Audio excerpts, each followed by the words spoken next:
皆さんごきげんよう、上川薫です。今回取り上げる話題は、ウクライナ東部戦線、ロシア軍が混乱を極め、現在もなおウクライナ軍の電撃戦が順調に進んでいることを伝えようと思います。当初、ウクライナ軍の反撃は南部戦線におけるヘルソン州に対する攻撃というものが最も注目され、実際に現在もなお継続的に激しい攻撃が行われています。しかし、これに対応する形でロシア軍はウクライナ南部に多くの兵器、兵士、そして物資を大量に投入し、ウクライナ軍の攻撃に備えてきました。一方で、ウクライナ東部戦線においては、ベテランの部隊がかなり南部に引き抜かれたこともあり、新兵を主体とした部隊や、もしくはウクライナ国内にロシア軍が作った傀儡政権に基づく部隊など、かなり寄せ集めの状態となっていました。このような数は揃っていたとしても中身に非常に問題があるところに、ウクライナ軍は徹底的な攻撃を加えて前線を突破し、ロシア軍に占領されていた地域をかなり取り戻しているようです。というわけで現在の戦況、そしてどのような出来事が起こっているか見ていきましょう。ハルキウ方面にてウクライナ軍、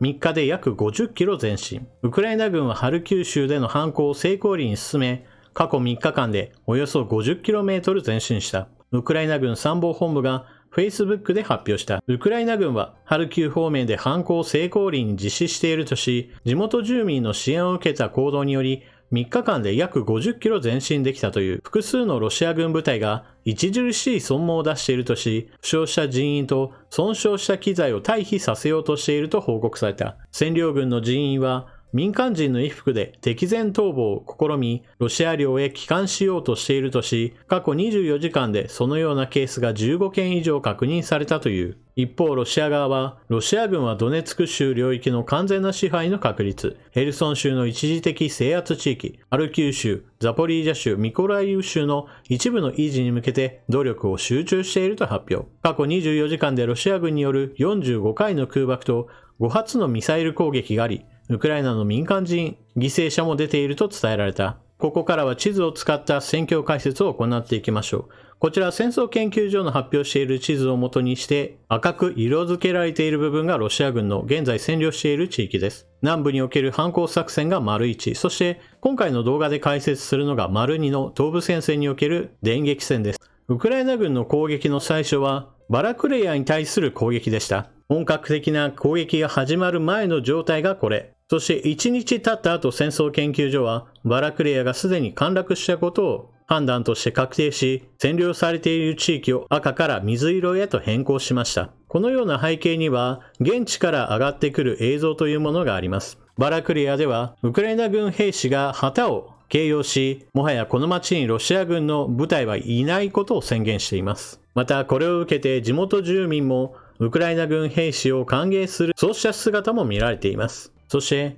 バラクレヤの町が落ちた時にこの町の守備隊の隊長とみられる中佐が捕虜となっていました。しかしこの中佐というのがもしかしたらもっと階級が上の人物かもしれないという話が出ています。この人物右側が捕虜になった時で階級章は中佐でした。しかしこの人物真ん中の写真、ロシア西部軍管区司令官アンドレイ・シチェボイ中将ではないかという話が出ているのです。もしもこれが本当であれば、この町の守備隊長ではなくて、もしかしたらこの地域全体における司令官が階級を隠して逃げようとしていたところを捕まったのではないか。もしもそうであるとすれば、この地域におけるロシア軍が司令官を失ってかなり対応が遅れた理由というのも頷けるものです。そして、戦争研究所のレポートというのは基本的にもうこれで確定だろうというある意味手堅い情勢分析を行っているので、ウクライナ軍の占領地域はこの図においてはまだまだそれほど広がっているわけではありません。しかしインターネット上で出回っている映像というのはもっともっと先の状況を表していることがあります。例えばバラクレヤから東へ40キロ離れた電波塔においてこのような映像が投稿されています。ロシアの国旗が掲げられているところにウクライナ軍の兵士が上がっていて、ウクライナの国旗に差し替えるといったことを行っているのです。兵士が一人でやっているだけではなくて、そこにドローンもあってわざわざ撮影までしているというのですから、おそらく部隊がここを通りかかったからこそこのような動画が撮影されているのだと思います。というわけで戦争研究所が発表しているレポートだと現状を知るには少し時間差が大きいかもしれないので、今ウクライナ軍がどう動いているかについて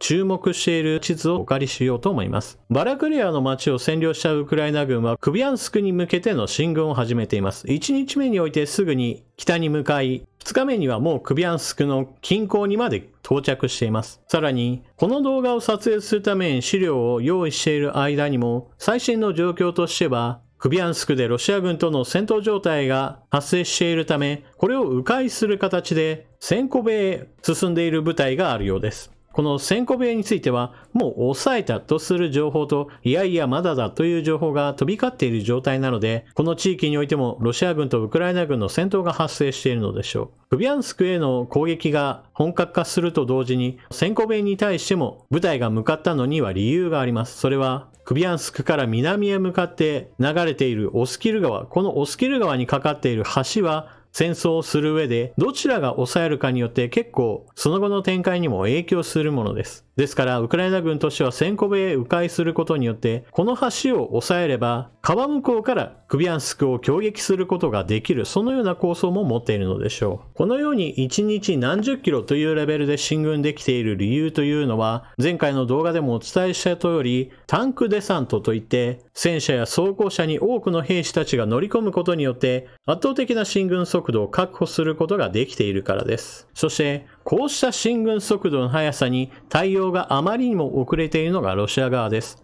前線から離れたところにおいては大きな部隊が固まって守備陣地を築いているわけではありません。検問所であったりもしくは兵士の駐屯地のような場所が点々としている状態であり、決して大きな戦力としてまとまっているわけではありません。ですからロシア軍の抵抗というものも非常に散発的で格好撃破されやすい状態になっています。ロシア軍同士の連絡も問題があるのでしょう。ここまでの戦いでは鹵獲されることがほとんどなかった兵器も鹵獲されるようになりました。それが自走砲のウクライナ軍による鹵獲です。本来自走砲というのは自分で走ることができるわけですから、前線から離れた地域から砲撃を行い、何か問題があればすぐ逃げ出せるようなものです。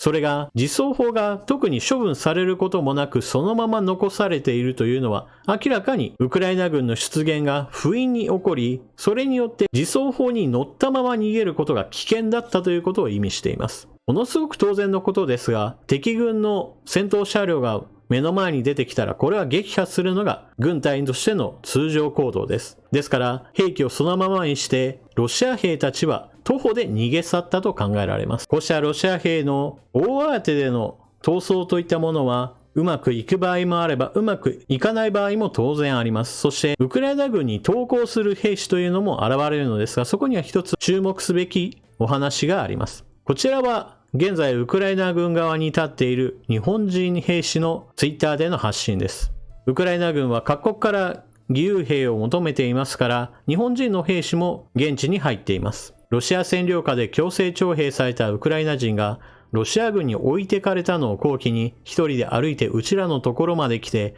ありがとうありがとうって泣きながら白旗振って捕まってたというつぶやきを残しています。これはロシア軍はウクライナに侵略し、占領地域において現地の傀儡政権を作っています。そして現地において選別キャンプを作り、ロシアに対して反抗的かどうかといったものを調べた上で、反抗的な人物については拷問などを行い、ロシア本国へ強制連行などしています。そして、そのような選別キャンプにおいて、従順だとする判定をもらえた人物については、現地政府所属の兵士として前線へと送られてしまうのです。もちろんこのような兵士が士気が高いわけもありませんし、また訓練なども十分行われているわけではありません。さらには当てがわれている兵器について言っても、ロシア連邦軍の使わないようなものを押し付けられるようなことが多くなっていますし、基本的にはこれらの人々はかなり不満を抱えた状態で戦場にいることが多いです。そしてウクライナで強制徴収して彼らをこき使っていたロシア兵が逃げ出したという時も、それがうまくいくわけではありません。そのことについてもこんなツイートが発信されています。なんで Z の後残ってるのに俺らの前通れると思ってんだこいつらという書き込みなのですが、こちらの車両のボンネットには Z マークが書かれていたものをかなりずさんな形で消しているらしく、ちょっと見ればそこに Z、つまりロシア軍の徴収した車だよというのがわかる。そのような車を使って兵士たちが逃げていたことがわかるわけです。これは最初にご紹介した記事にもあるように、ロシア軍の兵士が逃げるときに一般人のふりをするといったことが報告されています。ウクライナ東部戦線には、ロシア連邦軍、それ以外に傭兵集団ワグネルの傭兵、さらにはウクライナ内で強制徴収された兵士たちといったかなり寄せ集めの部隊になっていることもあり、果たしてどれだけウクライナ軍の電撃戦を食い止めることができるのかがこれからの注目ポイントです。続いて、ウクライナを各国が支援していますが、どのような動きが起こっているかについても合わせて見ていきましょう。9月8日、ウクライナへの支援を話し合う国際会議がドイツで開催されました。時を同じくして、ウクライナの首都キーウには、ブリンケン国務長官が来訪し、ゼレンスキー大統領と会談を行っています。国際会議、そしてアメリカの動きとしてどのような支援が発表されたか、主だったものを少し見ていきましょう。アメリカが今回発表した軍事支援は、ハイマース、多連装ロケットの弾薬補充を発表しました。ただし、長射程のものについて少し後で解説しようと思います。そして AGM-88、こちらの方は対レーダーミサイルの追加です。その他、榴弾砲と砲弾、対戦車地雷を内蔵した特殊砲弾、対戦車兵器、グレネードランチャー、小口径の弾薬、兵員輸送車100両、そして医療機器を搭載した装甲車両50両、暗視装置など、アメリカによる軍事物資の支援というのはこれまで通り本格的なものとなっています。その他、リトアニアが榴弾砲と砲弾その他装備品、スロバキアでは退役したミグ29に対してアメリカの技術者が回収中で、アメリカがウクライナに供与する対レーダーミサイルを搭載する準備が進められています。次にノルウェーはヘルファイア、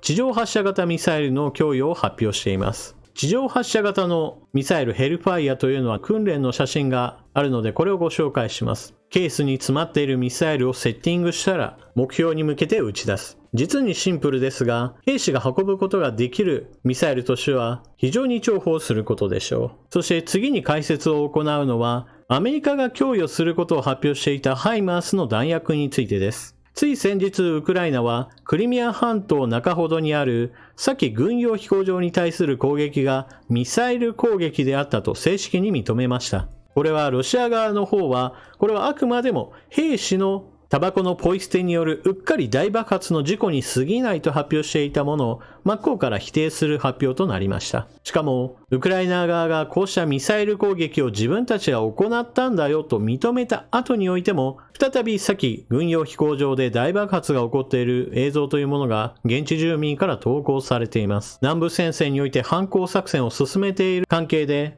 クリミア半島から襲来するロシア軍の戦闘機などを近づけないために、こうした飛行場に対する攻撃というのもこれから行うことをある意味示唆しているのでしょう。ただし、ここで非常に注意しなければならないのは、このクリミア半島の先飛行場というのは前線から見れば200キロ程度離れています。つまり、これまでアメリカが提供していることを発表していた射程距離80から90キロの弾では明らかに届かないのです。ウクライナ側がミサイル攻撃を行ったんだと表明したということは、射程距離を従来よりも長いものを渡したと見るのが自然ではないでしょうか。かなり堅実に戦況を分析している戦争研究所の発表においても、ウクライナが東部戦線において、ロシアから取り戻した領土の広さは700キロ平方キロメートルに及ぶと言われています。そして、現在のウクライナ軍の進軍していることを考えると、取り戻した領土の広さというのは1000平方キロメートルまで拡大していたとしても何ら不思議ではありません。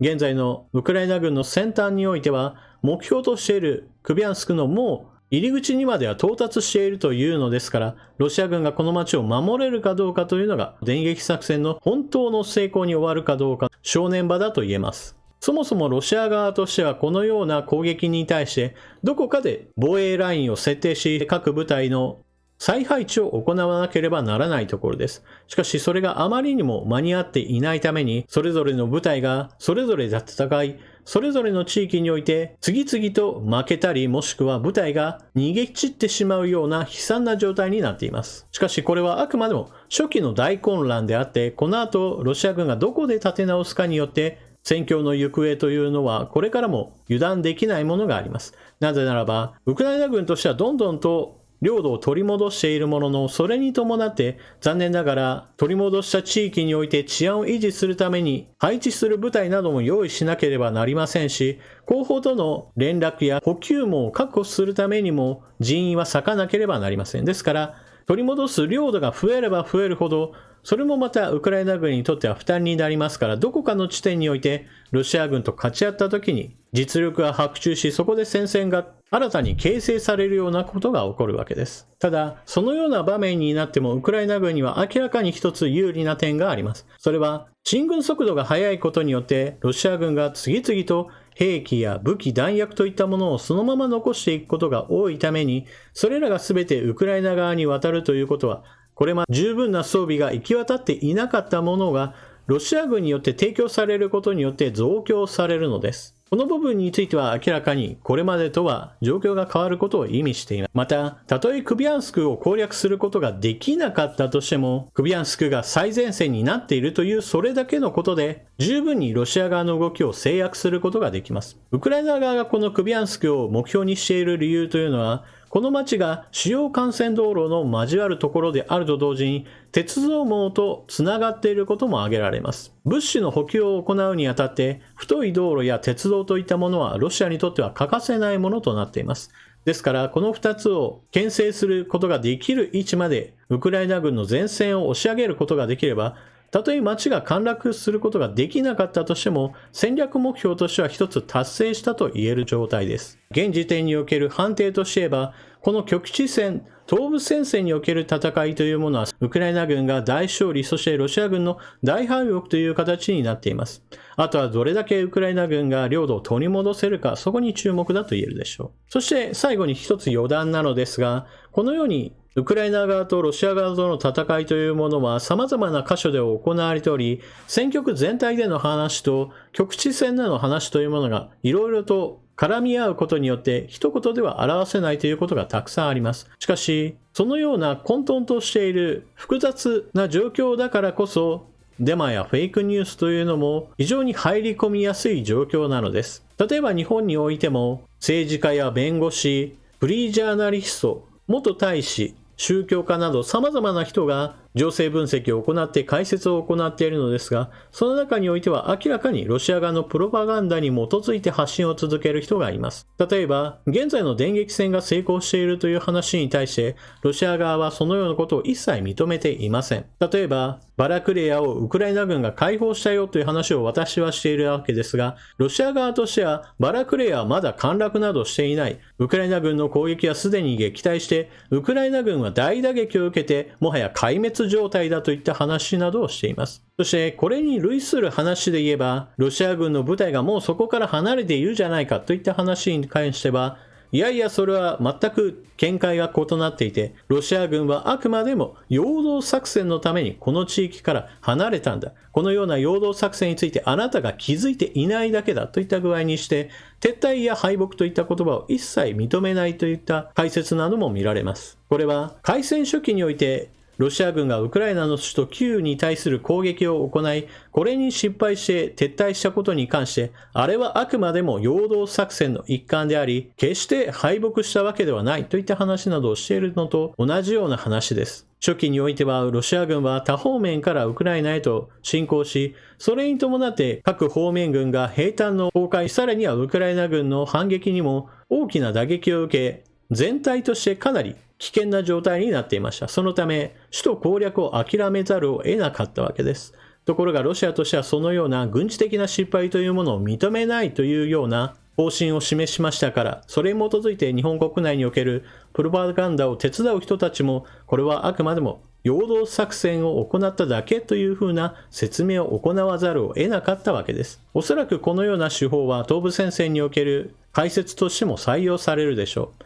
バラクレヤはまだまだ落ちていない、もしくは落ちているように見えるのはあくまでもウクライナ軍を引きつけるための陽動作戦として部隊配置を変えただけだといったような話をするのです。そしてロシア側のプロパガンダというのは必ずのようにこのような話をします。ウクライナ軍は攻撃を行っているが、攻撃を行っている側の方が撃退され、もはや彼らは壊滅状態になっている。ロシア軍は未だ健在であり、ウクライナ軍の死者数はどんどんと増えているではないかといったことをお話しするのです。これについて言っても、ロシア側は確かに戦死者数は増えていないことになっています。そもそもロシア側は正式な戦死者数の発表というものを一切行わないようになりました。ですから、ロシア側としては、死者数がゼロのままずっと毎日続いているよというのが一応公式の見解にはなっているわけです。プーチン大統領もロシア側は何一つ失っていないといった話などをしているのも、そのような死者数が増えていない前提での話が進んでいるからです。もちろんそれが無茶苦茶な論理構成だということはすぐ気づけるわけですが、残念ながらプロパガンダはそのような無茶な論理立てというものを一切気にせず情報を発信し続けるものなのです。戦闘が行われれば、ロシア軍の兵士も死傷者数は増えていきますし、同じようにウクライナ側の方も当然のように犠牲者は増えます。今回の電撃戦においてもウクライナ軍の兵士は当然のように亡くなっていることでしょう。しかし戦いというのはそのような犠牲者が出ていることを前提にして進んでいくものですから、そもそも犠牲者がゼロで毎日何事もなく平穏で進んでいるんですよということを真顔で言っている人たちを果たして情報源として信用することができるのか、もう一度よく考えるべきです。といったわけで今日の動画はここまでといたしましょう。動画を最後までご視聴いただきありがとうございました。東部戦線においてはウクライナ軍の電撃作戦が現在もなお進行中で、ロシア軍は混乱の中から未だ立て直しをするのに苦労しているようです。どこまでウクライナ軍が進めるかというのがここからの注目でしょう。それでは動画を見終わったら評価ボタンのクリックと投げ銭機能のあるところでぜひともご利用ください。それでは次の動画でまたお目にかかりましょう。またね。